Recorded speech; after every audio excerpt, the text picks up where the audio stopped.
안녕하세요. 행복한 안식일입니다. 안식일 시작하는 첫 시간에 다 같이 성경을 보시도록 하시겠습니다. 제가 우리 이제 이번 교과 공부가요, 이번 기회에 이제 시작될 때 첫 과의 제목이 이제 목자의 시련이라고 하는 공부였습니다. 그 공부가 일주일 어치가 다 시편 23편에 관련된 공부였어요. 그래서 이제 그때 제가 이제 말씀을 드리면서 그 시간을 쓰면서 제가 두 가지의 관점으로서 시편 23편을 공부할 수 있다라고 말씀을 드렸습니다. 그때 그래서 두 가지 관점 중에 하나는 십계명을 통해서 시편 23편을 볼 수 있고, 또 이제 두 번째는 이제 성소를 통해서 우리가 시편 23편을 볼 수 있다라고 제가 말씀을 드렸어요. 그리고 그 시간대 제가 성소에 관련된 시편 23편의 내용을 공부를 같이 하셨습니다. 그래서 오늘 시간을 제가 빌어서 그때 하지 못했던 첫 번째 관점인 십계명을 통해서 우리가 시편 23편을 보는 시간을 갖도록 하시겠습니다. 자, 우리 요한계시록 12장에 가서 보시면요, 그 남은 자손이 나옵니다. 이 남은 자손이 이제 두 가지 특징을 가지고 있어요. 첫 번째 특징은 하나님의 계명을 지키고요, 두 번째 특징은 예수의 증거를 가졌다라고 했습니다. 이 예수의 증거라고 하는 것은 요한계시록 19장 17절에 가서 보시면 다시 정확하게 대언의 영이다 혹은 예언의 영이다라고 표현이 돼 있어요. 근데 이 예언의 영, 근데 예수의 증거가 대언의 영이나 예언의 영으로 나왔다는 뜻은 뭐냐면, 예수님께서 상징적으로 예언으로서 성경 모든 곳에 증거되어 있다라는 말씀을 하시는 거예요. 그거를 함축적으로 우리가 예수님께서 다 나와 있는 그 모습을 함축적으로 우리가 성소 메시지에서 보실 수가 있습니다.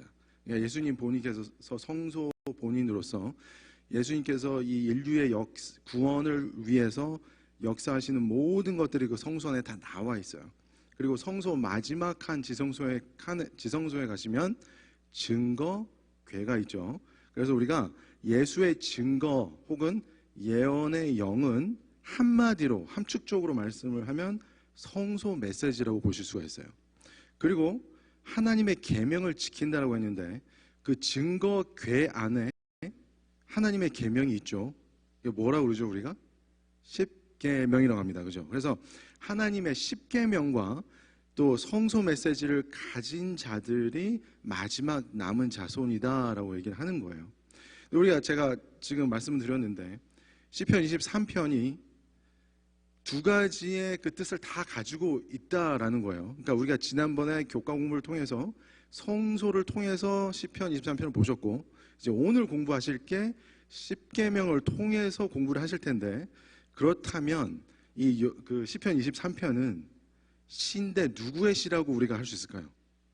남은 자손의 다윗의 시죠. 근데 다윗 남은 자손의 시라고 우리가 할 수 있겠습니다. 그렇죠? 이제 그렇게 생각하시고 우리가 시편 23편을 보시도록 하겠습니다.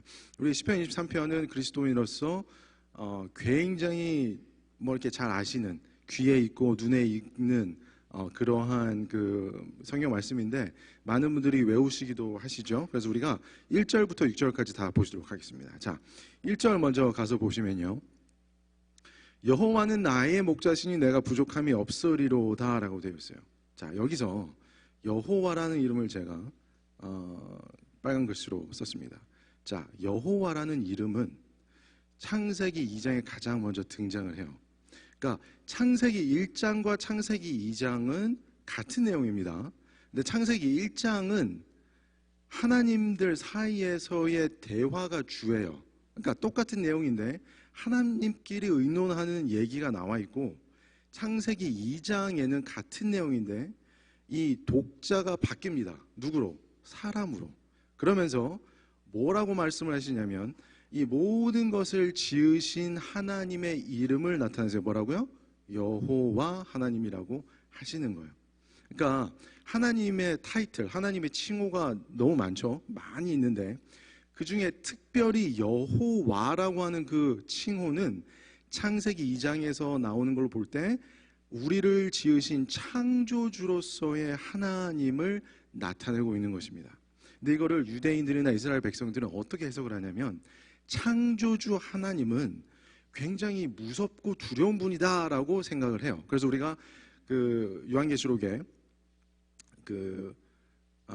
우리 새천사의 기별에 이제 하나님을 어떻게 두려워해야 된다라고 하잖아요. 왜 두려워해야 돼요? 이 모든 것을 창조하신 창조주이기 때문에 두려워해야 된다라고 하십니다. 그래서 우리 창조주의 개념은 우리가 하나밖에 없는 하나님이시다라는 거예요. 이 땅을 지으시고 이 하늘을 지으신 하나밖에 없는 하나님께서 우리의 창조주이신 하나님께서만이 하나밖에 없는 신이다라는 것을 나타내고 있는 것입니다. 근데 여기서 보시면은 히브리어 이렇게 써 있죠. 근데 히브리어를 읽을 수 있는 분이 많이 없잖아요, 그죠? 그래서 이거를 이제 영문 알파벳으로 이렇게 풀어보면 여호와라는 이름이 YHWH라고 되어 있어요. 여러분이 이 YHWH라는 네 알파벳을 여러분 앞에 딱 던져놓으면 이거 어떻게 읽을 줄 아시겠어요? 읽을 줄 아시겠어요? 모르시겠죠? 유대인들도 어떻게 읽을 줄 모릅니다. 그래서 여호와 혹은 야훼라고 하는 이 단어를 이 모세가 이제 기록을 하면서 하나님은 두렵고 무섭고 존경받으실 분이기 때문에 그 하나님의 이름을 우리 사람의 입으로 말하기조차 힘들다 어렵다라고 해서 이 이름이 어떻게 정확하게 발음되는지를 아무도 몰라요. 근데 왜 야훼라고 하냐면 여기 YHWH라고 하는 자음에다가 그 히브리 말로 이제 주님, 나의 주인이라고 하는 아도나이라고 하는 단어가 있습니다. 그 아도나이의 모음 아오아이죠. 이것을 같이 붙였어요. 그러니까 여호와 이렇게 돼요. 그걸 빨리 읽으면 야훼가 됩니다. 그렇게 해서 이 여호와 혹은 야훼라고 읽는 거예요. 그러니까 여기서 시편 23편에 정확하게 그래서 영문으로 된 영어를 보시면요, 여호와는 나의 목자신이 아니라 The Lord is my shepherd 라고 되어 있어요. The Lord라고 되어 있어요. 그러니까 똑같은 뜻으로 이렇게 기록이 되어 있는 거예요. 그러니까 여기서 보시면은 여호와라는 이름 자체가 쓰였다는 것은 나의 하나밖에 없는 창조주가 나의 주인이시고 그가 나를 이끄시는 목자라가 된다라는 의미가 되겠습니다. 이것을 하나님께서 십계명을 통해서 우리에게 주셨어요. 벌써 이제 우리가 출애굽기 20장에 가서 보시면 첫 번째 계명이 주시면서 하나님께서 너는 나 외에 다른 신들을 내게 있게 말지니라고 하셨죠. 그러니까 이 말은 다른 신들은 전혀 생각도 하지 말고 나만 유일한 너를 이끄는 목자다라는 의미로 주신 거예요. 그래서 이것이 우리가 남은 자손의 시가 시편 23편이라면 하나님께서 하나님의 뜻을 우리에게 전달하실 때 첫 번째, 나 말고 다른 하나님 두지 마라고 하셨을 때 남은 자손이 반응하는 그 표현이 여호와, 그러니까 나에게 유일한 하나님이신 나를 이끄시는 목자가 하나님이시다라는 표현으로 반응이 나온다는 것입니다. 이것이 여러분과 저의 하나님의 이 첫 번째 계명에 대한 우리의 반응이 돼야 될 것 같아요. 자, 이제 2절 가서 보시면요, 이제 그가 나를 푸른 초장에 누이시고 쉴만한 물가로 인도하시는도다라고 했습니다. 근데 그 2절 바로 전에, 그러니까 1절이 끝나는 부분이 하나님 여호와께서 나의 목자시라서 부족함이 없다라고 그랬어요. 근데 부족함이 없다는 게 무슨 뜻인가를 2절에서 표현해주고 계신 거예요. 부족함이 없다는 말은 그러니까 목자가 나를, 여기서 나는 양이죠, 양을 푸른 초장에 누이시고 쉴만한 물가로 인도하시니까 나는 부족한 게 없다라는 거예요. 그럼 여기서 양입니다. 양을 푸른 초장, 풀밭에 누이시고 쉴만한 물가로 간다는 게 무슨 뜻일까요? 양이 푸른 풀밭에 가면 뭐를 할까요? 풀을 뜯어 먹겠죠, 그죠? 그리고 물가로 가면은 물을 어떻게 할까요? 마시죠. 그래서 이 뜻은 뭐냐면요, 하나님께서 나를 먹고 마시고 쉴 만한 곳을 해주셨기 때문에 그것만으로 부족함이 없다라는 뜻이에요.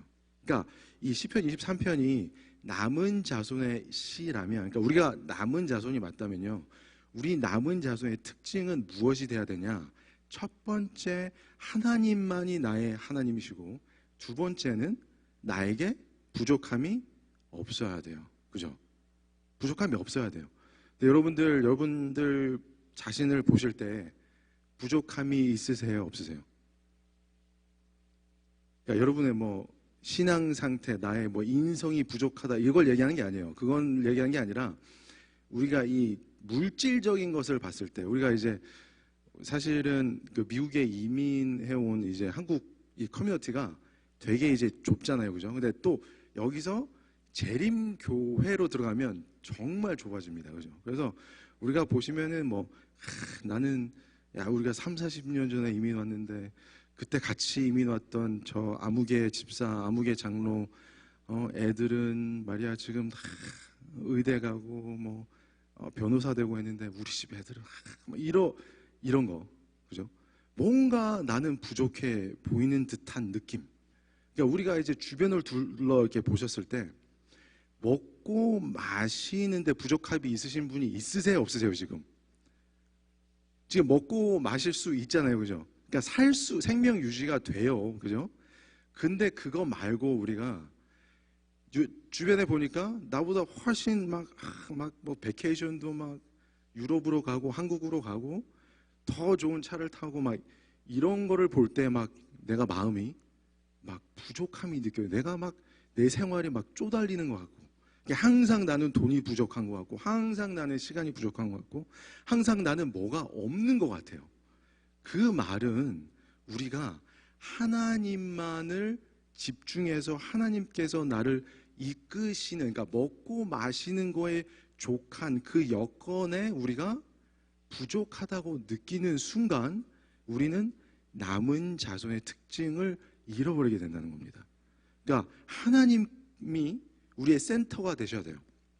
그러니까 무엇을 하든, 그러니까 우리가 먹고 마시는 거에 하나님께서 우리를 이끄신다면, 그러니까 그 센터가 된다는 거는 우리가 일을 하는 것, 혹은 우리가 학교를 갈 때도 그렇죠. 우리가 아이들 학교에 보는 건, 우리가 학교를 다녔을 때도 이게 막 공부를 열심히 해서 좋은 직장을 가져서 여기서 뭐 명예와 부를 얻고 이거가 주가 아니라, 그것을 통해서 하나님께서 나를 이끄시는 그것이 센터가 돼야 된다는 거예요.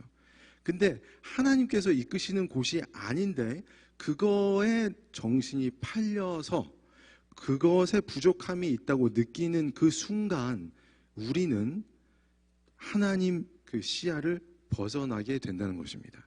이제 그 말은 뭐냐면요, 이제 성경에서 하나님께서 10계명을 통해서 주셨어요. 하나님께서 첫 번째 계명을 바로 주시고 나 외에 다른 신들을 있게 말지니라 하셔놓고 뭐라 그러시냐면 다른 우상을 만들지 말라라고 하신 거예요. 우상을 왜 만들었을까요? 이스라엘 백성들이 하나님만으로 부족하다라고 느꼈던 거예요. 그러니까 이방 민족들을 보니까 뭐도 있고 저것도 있고 이것도 있으니까 너무 휘황찬란한 게 너무 부러웠던 거예요. 그래서 그 우상을 본인들도 만들고 섬기고 싶어 했던 거거든요. 똑같은 일들이 지금 남은 백성에게도 있을 수 있다는 것입니다. 우리가 하나님께서 이끄시는 그 푸른 초장과 쉴만한 물가로 만족하지 못하고 주변에 있는 여러 가지 막 휘황찬란한 것들에 우리가 이 정신을 뺏기게 되면 그것이 바로 우리가 우상을 만들고 섬기게 된다는 거예요. 그래서 우리가 이 시편 23편이 남은 자손의 시가 맞다면 두 번째 계명을 통해서 하나님께서 우상을 만들지 말라고 하신 하나님의 뜻에 우리가 어떻게 반응을 하느냐, 하나님께서 우리를 이끄시는 그 모든 것 그대로가 나에게 다 족하다라고 하는 것이 우리의 반응이 돼야 된다는 것입니다. 자, 이제 3절을 가서 보시면요, 자, 우리가 지금 1절, 2절을 통해서 첫째 계명과 둘째 계명이 일치하는 걸 지금 볼 수가 있습니다. 3절에 가서 보시면요, 내 영혼을 소생시키시고 자기 이름을 위하여 의의 길로 인도하시는 도다. 갑자기 하나님의 이름이 나와요. 우리가 지금까지 이렇게 엮은 게 맞으면 첫째 계명, 둘째 계명, 그 다음에 또 뭐가 나와야 되죠? 셋째 계명이 나와야 돼요. 그럼 셋째 계명에 하나님의 이름 비슷한 게 있을까요? 있죠. 예. 세 번째 계명이 뭐예요? 너는 너의 하나님 여호와의 이름을 망령되이 일컫지 말라. 그러니까 여기서 우리 이름, 성경에서 이름이 무엇을 뜻하죠? 품성을 뜻합니다. 그죠? 그래서 여기서 하나님의 이름은 하나님의 품성, 하나님의 성품을 얘기하고 있어요. 근데 우리가 흔히 하나님의 이름을 망령되이 일컫지 말라라고 하면 좀 약간 조금 잘못된 이 생각을 가지고 있으신 게 있으세요. 저희 애가 이제 지금 5살이 좀 넘었잖아요. 근데 이삭이가 이제 한 3살이 되면서 말을 이제 조금씩 트기 시작했어요. 이제 그래서 말을 이렇게 막 하기 시작할 때 저희 어머니 아버지가 그러니까 이삭이 할머니 할아버지가 한미합비라고 부릅니다. 그래서 이삭이 한미합비가 이제 이름을 가르쳐 주기 시작했어요. 아빠 이름은 뭐, 엄마 이름 뭐, 그다음에 고모 이름 뭐, 합비 이름, 한비 이름 이렇게 가르쳤어요. 그래서 자, 아빠 이름 강지안, 아빠 이름 뭐야? 강지안 이렇게 하는 거예요. 그래서 이제 엄마 이름 뭐, 또 누구 이름, 그래서 고모 이름 뭐, 한미 이름 뭐, 그리고 이제 합비 이름 강대수. 자, 합비 이름 뭐야? 그랬더니 양배추 이러는 겁니다.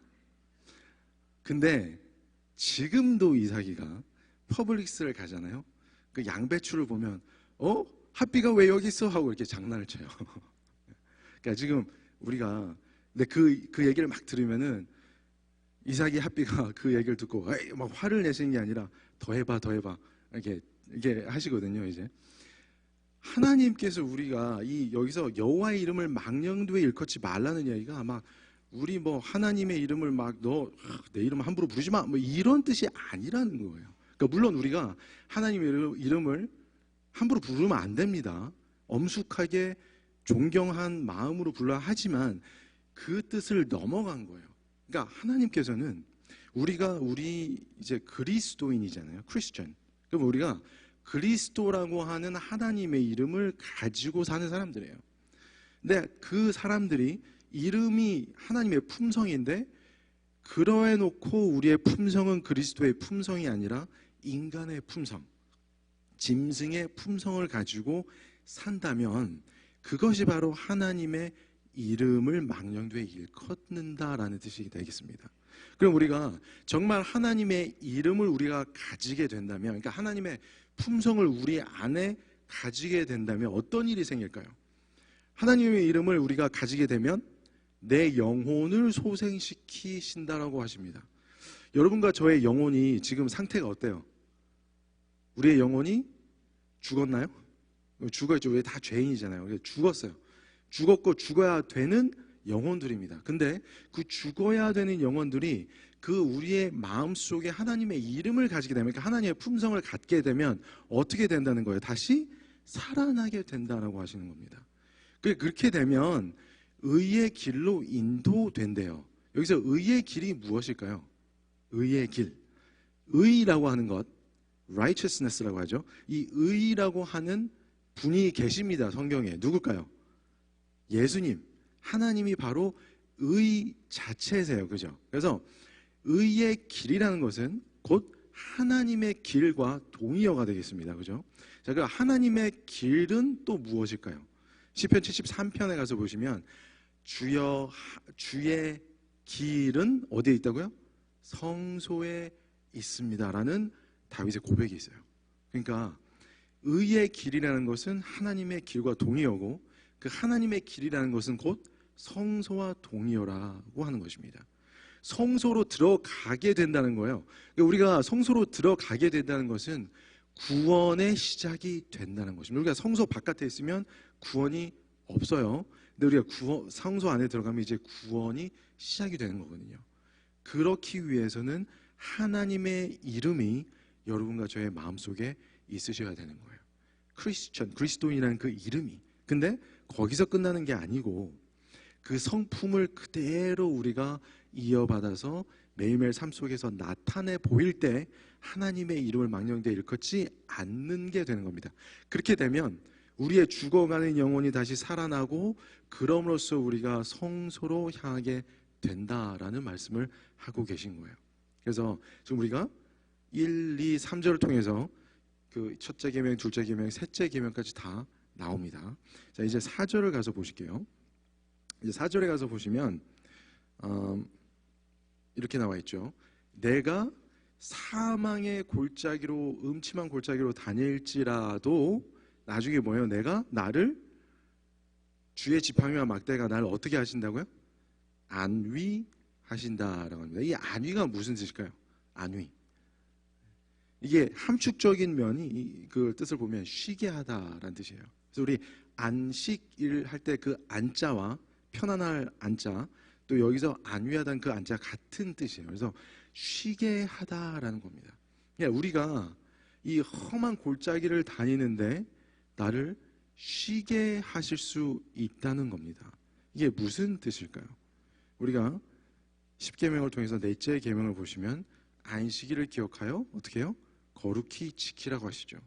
그러니까 엿새 동안 첫째 날부터 여섯째 날까지는 힘써 일하라고 하세요. 근데 우리가 이 일한다는 게 막 우리의 막 노동을 해야 되고 한다라고 생각하지만 그게 아니에요. 사실 상징적인 면으로 찾아가서 보면 엿새 동안 힘써 하라라고 하는 그 말은 무슨 말씀이냐면, 첫날부터 여섯째 날까지는 우리가 이 세상에서 해야 할 일, 바로 사단과의 대쟁투를 얘기하고 있어요. 사단과의 싸움을 얘기하고 있습니다. 그래서 우리가 그 6일 동안 열심히 사단과 싸우라고 얘기를 하고 계세요. 그게 뭐냐면, 사단과 우리가 열심히 싸운다는 말이 바로 사망의 음침한 골짜기로 다니는 그 경험을 얘기하고 있거든요. 그러니까 우리가 그렇게 열심히 하지만 일곱째 날이 딱 되면 하나님께서 우리를 기억해서 쉬어라라고 말씀하신 겁니다. 그러니까 우리가 이 세상을 통해서 이 사단의 그 사망의 음침한 골짜기로 다녀요. 우리가 막 고난과 이 힘듦 속에서 이 세상을 지나갈지라도 안식일, 그러니까 우리를 쉬게 하는 그 포인트를 찾아야 된다라고 말씀을 하고 계신 겁니다. 그러니까 우리가 이것을 어떻게 할 수 있을까요? 우리가 그 지팡이와 막대기라는 표현이, 우리 제가 전에 말씀을 드렸던 적이 있는데요. 지팡이와 막대기는 이렇게 생겼습니다. 근데 이제 그 당시에 이스라엘 목자가 지팡이와 막대기를 어떻게 썼냐면, 이제 지팡이를 이렇게 가로로 하고 막대기를 손가락에 이렇게 포개서 들고 다녔어요. 들고 다니면 나무가지가 두 가지가 이렇게 겹쳐진 모습으로 다녔습니다. 무슨 모습 같으세요? 십자가의 모습과 일치하죠. 그러니까 지팡이와, 그러니까 하나님 목자의 나무 두 개가 겹쳐진 것이란 것은 예수님의 십자가를 의미하고 있는 거예요. 그러니까 우리가 안식일을 거룩히 이렇게 정말 쉰다라고 한다는 것은, 정말 우리 이 세상에서 힘든 삶을 살다가 안식일에 쉬게 한다는 것은 무엇을 통해서요? 예수님의 십자가를 통해서 가능하다는 거예요. 우리가 막 안식일을 정말 막 집중해서 막 강조해서 막 말씀을 하실 때 그 속에 예수님의 십자가가 없으면 아무런 의미가 없다라는 거예요. 그건 가짜 안식일이라고 한다는 거예요. 그렇게 안식일 지키는 무리가 지금도 있습니다. 있죠? 유대인들. 예수님의 십자가는 없어요. 그냥 안식일만 강조합니다. 그러니까 그 안식일은 가짜 안식일이 되는 거예요. 그러니까 우리가 정말 쉰다는 것은 예수님의 그 지팡이와 막대, 그러니까 예수님의 십자가를 통해서 편안한 안식 상태로 들어간다는 것을 나타내고 있습니다. 그래서 지금까지 우리가 첫 번째부터 네 번째 계명까지를 23편 1절부터 4절까지의 모습을 통해서 보셨습니다. 자, 이제 5절을 가서 보실게요. 5절. 주께서 내 원수의 목전에서 내게 상을 베푸시고 기름으로 내 머리에 바르셨으니 내 잔이 넘치나이다 라고 하셨어요. 자, 여기서 이제 원수가 나옵니다. 원수. 여러분들 삶 속에 원수가 있으신가요? 여러분들 원수 있으세요? 집에서 이제 한 분씩 데리고 같이 사시는 이 왼수 말고, 그 왼수는 이 원수하고 틀려요. 이 원수는 진짜 원수예요. 원수. 막 나를 막 죽이려고 하는 그 원수. 자, 하나님이 보실 때 하나님의 백성에게 원수가 누구일 것 같으세요? 누가 원수일까요? 하나님의 백성에게 원수는 어떠한 사람일까요? 한번 생각해 보셨나요? 그러니까 우리가 이제 남은 자손이고 하나님의 백성이라면 하나님이 보실 때 우리의 원수는 어떤 사람들일까요? 어떤 사람들일까요? 자, 하나님께서 그것도 성경 말씀을 통해서 이렇게 주셨어요. 그러니까 우리의 원수는 누구냐면 우리를 살인하고 우리의 배우자와 간음하고 우리의 것을 도둑질하고 우리에 대해서 거짓 증거하고 우리의 것을 탐내는 사람들이 우리의 원수가 되는 겁니다. 우리 많은 일반 개신교인도 마찬가지고 이 세상이 사실 이 6째 계명부터 10번째 계명까지를 볼 때 굉장히 힘든 거라고 생각을 해요. 왜냐하면 예수님께서 살인하지 말지니라가 진짜 사람을 죽이는 것뿐만 아니라 누구를 미워하는 마음까지도 살인하는 거다라고 하셨어요. 간음하는 것도 누가 진짜 간음하는 것이 아니라 누구를 쳐다보면서 마음속으로 음란한 생각까지도 계명을 어기는 거라고 하셨거든요, 예수님이. 그래서 일반 개신교인들조차도 이것은 정말 우리가 사람으로서 어떻게 이것을 다 지킬 수 있느냐, 절대 지킬 수 없는 것이라고 생각하고 별로 크게 의미 없이 생각하는 교인들이 많습니다. 심지어 우리 재림교인들조차도 우리가 미워하는 사람들이 있고 간음하실 때도 있고 누구의 것을 탐내실 수도 있고 도둑질 하실 때도 있어요, 마음적으로. 근데 거기에 대해서 마음의 가책을 안 느낄 때도 많이 계신 거예요. 근데 하나님께서 왜 그러면 우리가 이렇게 지키기도 힘들고 막 짐이 될 것 같은 계명들을 우리에게 주셨을까요? 왜 주셨을까요? 6째 계명부터 10번째 계명은 우리에게 짐이 되라고 주신 계명이 절대 아닙니다. 6째 계명부터 10번째 계명은 우리를 너무너무 사랑하셔서 우리를 보호해 주시기 위해서 내려주신 계명이에요. 뭐냐면 여보세요? 이 원수들이 우리를 살인하려고 그래요. 우리의 배우자와 간음하려고 그래요. 우리의 것을 도둑질을 하려고 그래요. 그것을 원천적으로 차단시키는 것이 6째 계명부터 10번째 계명인 것입니다. 그러니까 우리가 다 하나님의 계명, 6째 계명부터 10번째 계명을 다 지키면 우리 것을 살인하고 간음하고 도둑질하고 또 뭐 거짓 증거하고 탐내는 사람들이 있을까요, 없을까요? 없게 되겠죠. 그러니까 우리가 이런 모든 원수의 행동들로부터 보호가 되는 거예요. 그래서 하나님께서 이 계명을 주시면서 이렇게 지키라고 하신 것입니다. 우리가 이 계명을 지키면은 이제 뭐라고 하시냐면 내 원수의, 그러니까 이렇게 우리를 탁 공격하려는 원수의 어디서요? 목전에서, 눈 앞에서 우리에게 상을 베푸시고 머리를 기름을 바르시고, 그러니까 이 원수들이 우리가 이제 하나님께서 주신 계명을 잘 지키려고 할 때 이 우리 눈앞에서 우리를 공격하려고 하지만 못한다는 거예요. 우리를 살인하려고 해도 못하고 우리의 배우자가 간음하려고 해도 못하고 우리의 것을 도적질하지도 못하고 탐내지도 못하고 우리에 대해서 거짓 증거도 못하는, 우리 눈앞에서 코앞에서 그러한 보호하심을 우리가 입게 된다라는 것입니다. 그래서 6째 계명부터 10째 계명까지 이 계명이 사실은 굉장히 어쩌면 자그마한 계명처럼 보일 수도 있어요. 그래서 예수님께서 착하고 충성된 종아, 그렇죠? 이 조그만 것들을 잘 지켰으니까 하늘에서 뭐가 있겠다고요? 큰 상급이 있겠다. 그러니까 그 말씀을 보시면은 이 계명을 다 지킴으로 인해서 그 원수를 이기고 우리가 하늘나라의 구원을 얻겠다라고 하는 것이에요.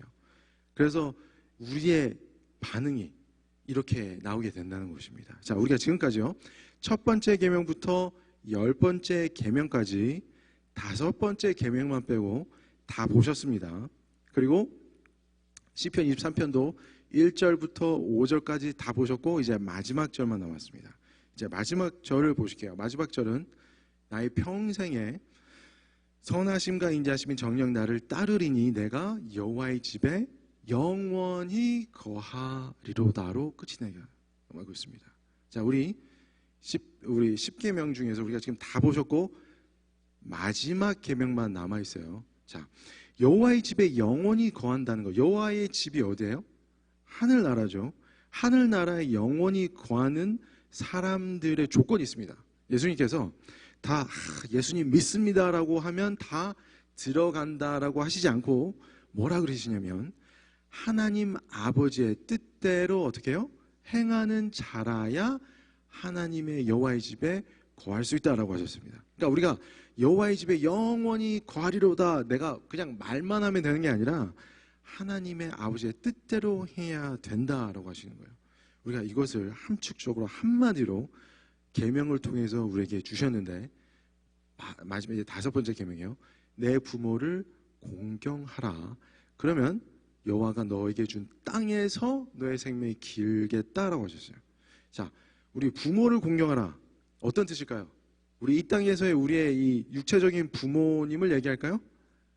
그것도 맞죠. 근데 맞는데 우리 지금 여기 지금 부모님 안 계신 분들 굉장히 많으시죠 지금. 그러면 부모님이 지금 안 계시니까 그러면 이 5번째 계명은 소용이 없는 계명이 돼버리는 거잖아요, 그죠? 그러니까 이 계명은 사실 이 땅에서의 계명 그 부모님도 되지만 궁극적으로 나아가서는 누구 부모님, 어떤 부모님을 얘기할까요? 하늘 부모님을 얘기하는 거예요. 하늘 아버지. 그래서 하늘 아버지를 공경하라. 그러니까 하늘 아버지의 뜻대로 행하라라고 하신 거예요. 그렇게 하면 하늘 아버지가 너에게 준 땅에서 그 땅이 어디예요? 궁극적으로 하늘. 그 땅에서 너의 생명이 길리라. 그러니까 영원히 거하겠다라고 하신 겁니다.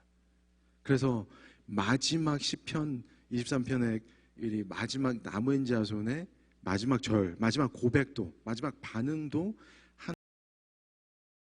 하나님의 십계명, 하나님의 뜻에 반응하는 우리의 그 반응이 돼야 된다는 것입니다. 우리 시편 23편은요, 흔히 이제 목자의 시라고 얘기합니다. 이제 옛날에는 이 시라고 하는 게 이제 노래 가사였거든요. 가사말. 그러니까 이제 이걸 다른 말로 말하면 이제 목자의 노래라고도 할 수 있죠. 근데 자세히 보시면요, 여기서 주인공이 누구예요?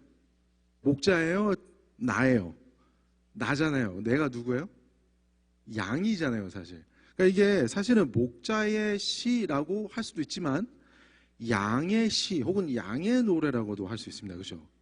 근데 성경에 보면 재미있는 표현이 나옵니다. 양이고 목자고 한 분이 나오세요. 우리 요한계시록 7장에 가서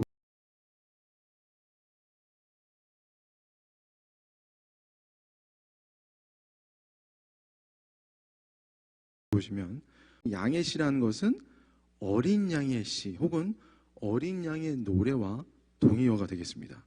그러니까 시편 23편은 목자의 시, 목자의 노래와 임과 동시에 어린 양의 노래가 된다는 거예요. 무슨 말인지 아시겠죠? 그러면 우리 어린 양의 노래는 언제 부를까요? 요한계시록 15장에 가서 보시면 짐승을 이기고 난, 그러니까 마지막 짐승의 그 유혹, 미혹의 이제 시험을 이긴 이 남은 자손들이 하늘 날아가서 그 하늘 유리 바닷가에 가서 부르는 노래가 뭐라고요? 어린 양의 노래라는 겁니다. 자, 이 어린 양의 노래가 뭐라고요? 시편 23편. 근데 그 시편 23편은 우리의 어떠한 뭐에 대한 반응이라고요? 하나님의 뜻 혹은 하나님의 계명에 대한 뜻이라고 한다는 것입니다. 그렇다면 우리가 부르는 이 시편 23편을 우리가 이렇게 잘 부르고 정말 이 하늘나라 가서까지 잘 부르시기 위해서면 지금부터 이 노래를 연습하셔야 된다는 거예요.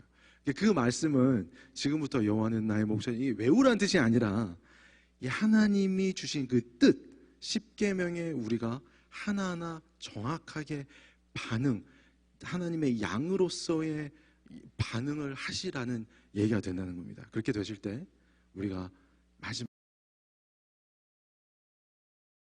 예수님께서 재림하실 때 정말 기쁜 마음으로 우리의 목자 되신 예수님의 인도하심을 따라서 우리의 주어진 그 푸른 초장, 하늘의 푸른 초장과 쉴만한 물가로 인도하게 되실 것입니다.